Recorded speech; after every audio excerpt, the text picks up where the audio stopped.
풍성하신 주 여호와 하나님,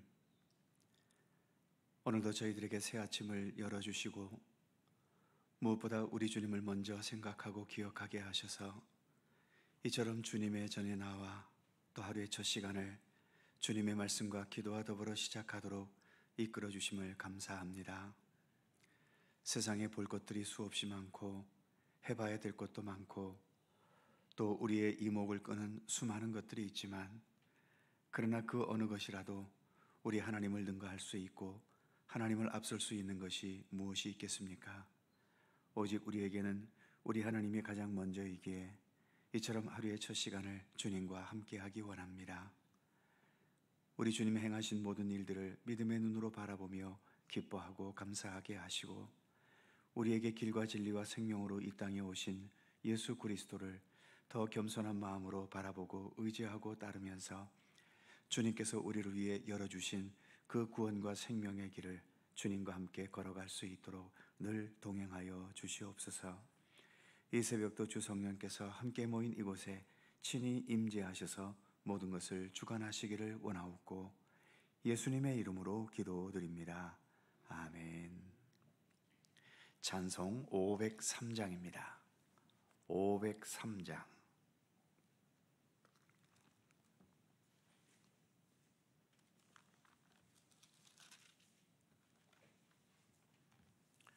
(503장) 함께 찬송합니다. 세상 모두 사랑 없어 냉랭함을 아느냐, 곳곳마다 사랑 없어 탄식 소리뿐일세.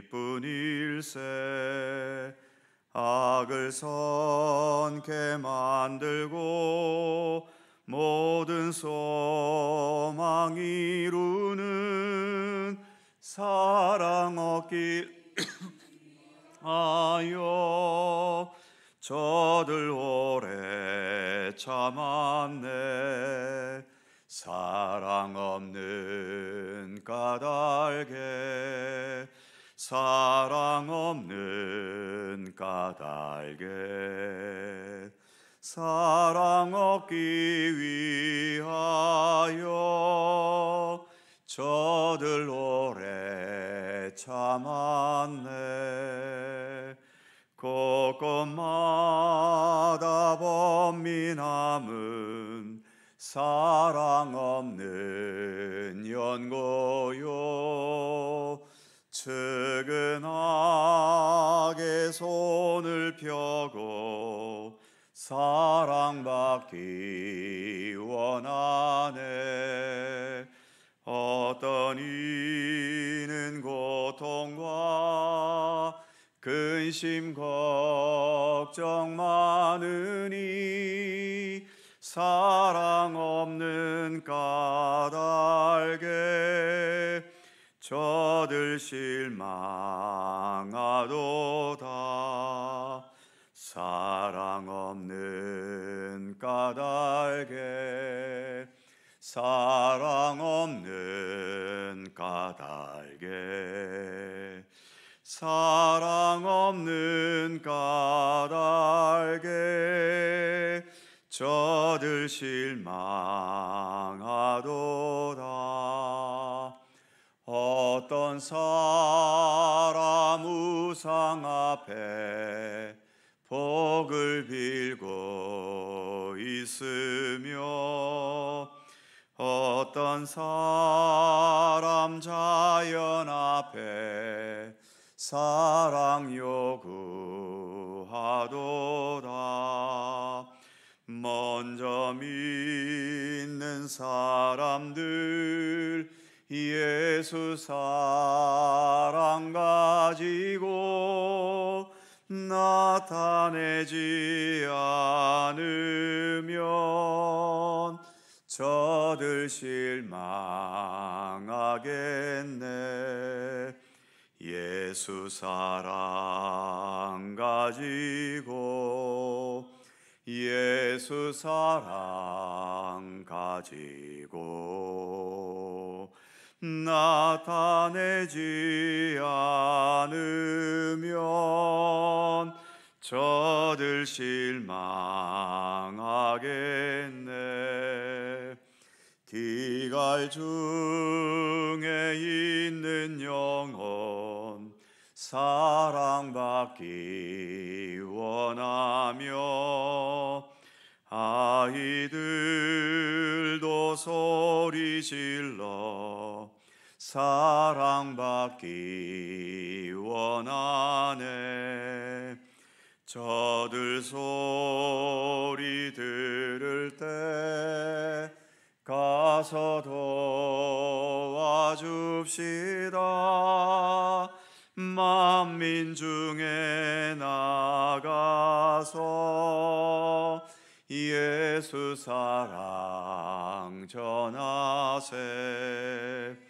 예수 사랑 전하세. 예수 사랑 전하세. 만민 중에 나가서 예수 사랑 전하세. 아멘. 룻기 4장 16절입니다. 구약성경 406면 룻기 4장 16절에서 마지막 22절까지의 말씀입니다. 교독하시죠. 제가 먼저 16절 읽습니다. 나오미가 아기를 받아 품에 품고 그의 양육자가 되니 그의 이웃 여인들이 그에게 이름을 지어주되 나오미에게 아들이 태어났다 하여 그의 이름을 오벳이라 하였는데 그는 다윗의 아버지인 이새의 아버지였더라.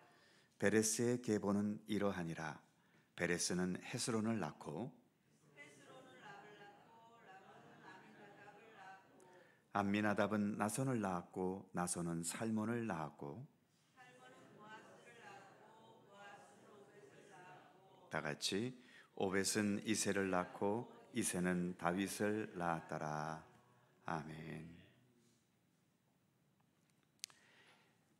본문이 시작되는 16절을 다시 보면 나오미가 아기를 받아 품에 품고 그의 양육자가 되니, 이제 룻이 보아스를 만나서 한 가정을 이루게 되고 그 열매로 아들을 낳게 됨으로써 룻과 나오미는 정말 희망도 없고 평생 가난과 외면 속에서 고통스럽게 지내야 할 당시 과부의 신분에서 이제는 유력한 사람인 보아스의 아내가 되고 한 아기의 엄마가 되고 또 할머니가 되었지요. 특히 나오미는 며느리가 낳은 자식인데도 마치 나오미 자신이 어머니인 것처럼 아이의 양육을 자처하게 되었다고 본문은 말합니다. 17절을 보면 이런 일도 있었지요. 그의 이웃 여인들이 그에게 이름을 지어주되 나오미에게 아들이 태어났다 하여 그의 이름을 오벳이라 하였는데 그는 다윗의 아버지인 이새의 아버지였더라. 분명 보아스의 아들이고 룻의 아들인데도 그 이름을 이웃 여인들이 나오미에게서 아들이 태어났다라는 의미를 담아서 오벳이라고 지었다는 겁니다. 좀 너무하다고 생각되지 않으시나요? 아무리 나오미가 고생도 많았고 또 룻이 보아스의 아내가 되게 하는 것에 큰 역할을 했고 그래서 아이의 양육자까지 자처했다 하더라도 그래도 이름만큼은 부모가 짓게 해야 하고 부모의 마음이 담겨진 이름이어야 하지 않을까요? 그런데 이런 경우도 서로 진심으로 사랑하고 포용하고 용납하면 아무 문제가 되지 않습니다. 우리나라 정치권에서 보듯이 상대 진영의 작은 흠집 하나라도 발견하면 큰 것으로 만들어서 논쟁거리를 삼고 비난의 말을 퍼붓지요. 사랑과 이해가 없는 곳에서는 아주 작고 사소한 문제도 전쟁이 일어날 것처럼 심각한 문제로 만들어버리기도 합니다. 세상에서 일어나는 대부분의 분쟁과 다툼은 서로가 악해서 발생하기도 하겠지만 악하지 않아도 서로 간에 진실한 사랑이 없으면 그런 심각한 분쟁과 다툼은 언제든 일어나게 되는 겁니다. 사랑과 신뢰가 있으면 아주 악하고 아주 잘못된 경우가 아니고서는 문제가 되거나 다툼의 이유가 되지 않는다는 거죠. 무엇보다 우리는 하나님 앞에서 죄인들 아닙니까? 우리의 죄는 우리를 죽음에 이르게 하고 천국이 아닌 지옥에 이르게 합니다. 이보다 더 심각한 문제가 어디 있겠습니까? 그런데 주님의 사랑은 이런 심각한 것들까지 십자가의 보혈의 은총과 부활의 권능으로 다 덮어주시고 문제 삼지 않으시는 겁니다.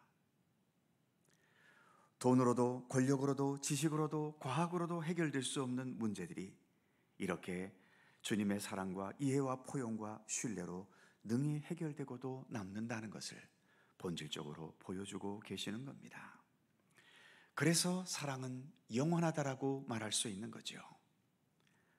분쟁과 다툼과 대결은 어느 한쪽은 이기지만 어느 한쪽은 패배자가 돼서 결국 소멸되고 사라져버리지만 사랑은 어느 한쪽이라도 패배자가 되지 않게 하고 오히려 모두가 행복하고 모두를 평안하게 하지요. 그래서 소멸될 일이 없이 영원할 수 있다는 것입니다. 이제 18절에서 마지막 22절까지는 유다의 아들이었던 베레스에서 시작해서 다윗 왕에 이르기까지의 족보를 간략하게 언급하고 있죠.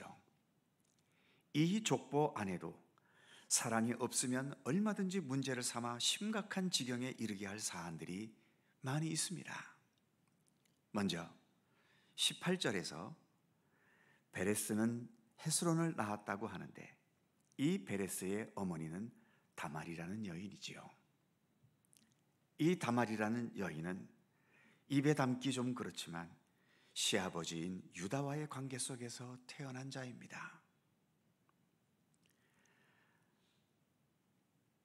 며느리와 시아버지 사이에 자녀가 태어났다. 이걸 무슨 말로 용납하겠으며 어떤 식으로 이해를 해야 되겠습니까? 말로 언급하기도 민망한 얘기 아닙니까? 그런데 이런 것이 다윗의 족보와 또 그 뒤에 이어서 거룩하신 예수님의 족보 속에 들어가고 있다는 사실이죠. 21절에서 살몬은 보아스를 낳았다고 하는데 이 살몬의 아내는 여호수아를 이룰 때에 우리가 봤던 것처럼 여호수아가 여리고 성과 전쟁할 때에 여리고에서 기생 노릇을 하던 여인인 라합이라는 여인입니다. 이스라엘 여인도 아닌 멸절시켜야 할 여리고 족속의 여인이었고 그것도 기생 일을 하고 있던 사람이 이렇게 뻐젓이 족보에 들어와 있는 겁니다. 문제 삼는다면 얼마든지 심각한 문제를 삼을 수 있는 거죠. 보아스의 아내인 룻도 마찬가지 아닙니까? 인종에 예민한 사람들, 인종차별주의자들은 이스라엘과 원수관계에 있는 모압 여인이라는 이유로도 얼마든지 반대할 수 있습니다.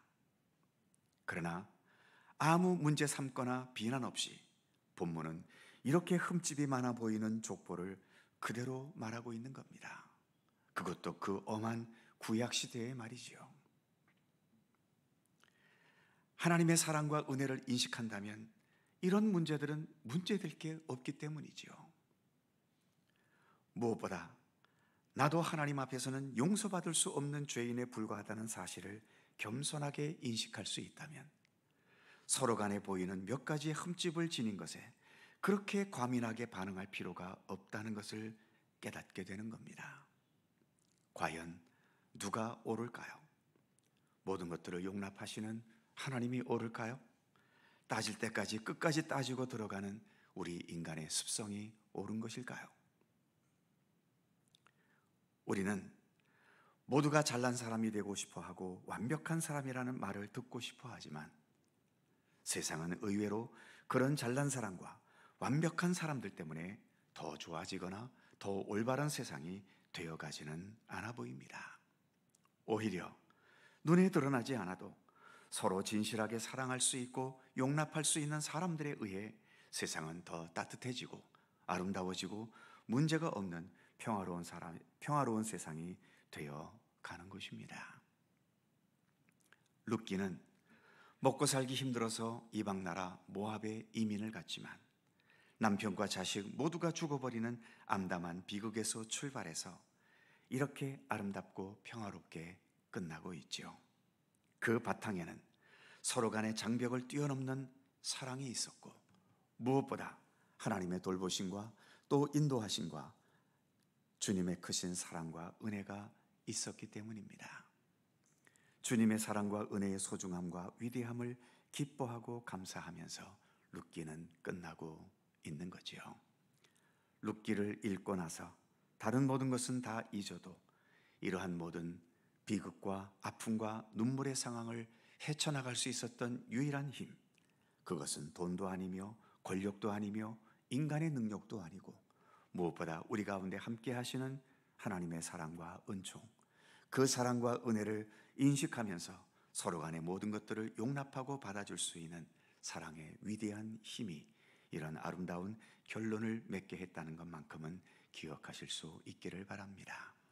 주님은 우리를 그렇게 사랑하시고 그렇게 돌보시고 오늘도 우리의 삶을 이끌어가고 계십니다.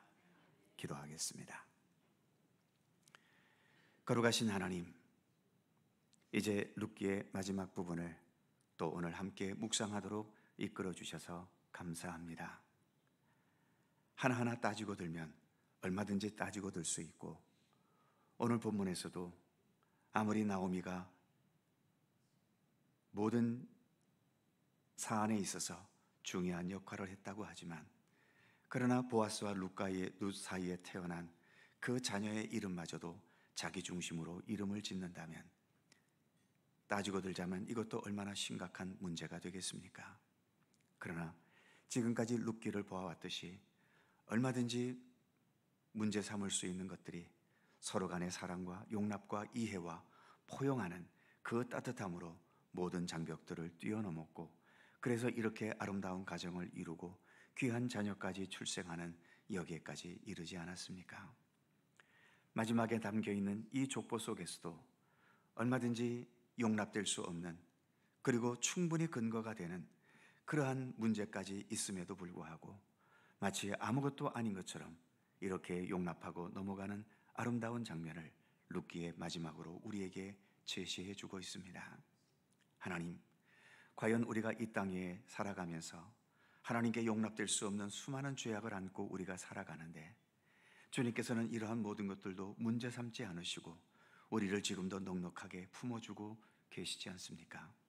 좀 더 주님의 사랑과 은혜를 우리가 더 깊이 깨닫게 하시고 우리가 믿는 기독교 신앙은 은혜를 깨닫는 신앙이라는 것을 다시 한번 되새겨보면서 우리의 모든 신앙의 바탕 속에 주님의 뜻에 올바로 따르고 주님의 말씀을 정확하게 지켜가는 것도 중요하지만 그 이전에 주님의 사랑과 그 은혜를 우리의 마음에 품고 그러한 주님의 사랑의 따뜻함 속에서 오늘도 우리에게 주어진 믿음의 길을 걸어가며 우리의 일상을 살아갈 수 있도록 우리와 함께 하시기를 원하옵고 기도합니다.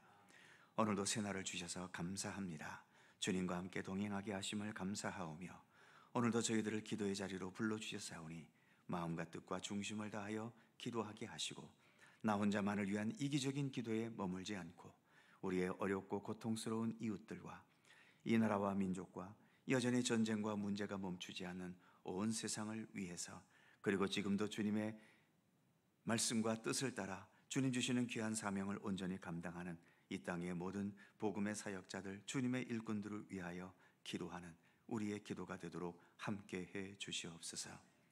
주님의 평강과 은총이 오늘도 우리의 삶 가운데 함께 하시기를 원하오며 우리 구주 예수 그리스도의 거룩하신 이름으로 기도하옵나이다.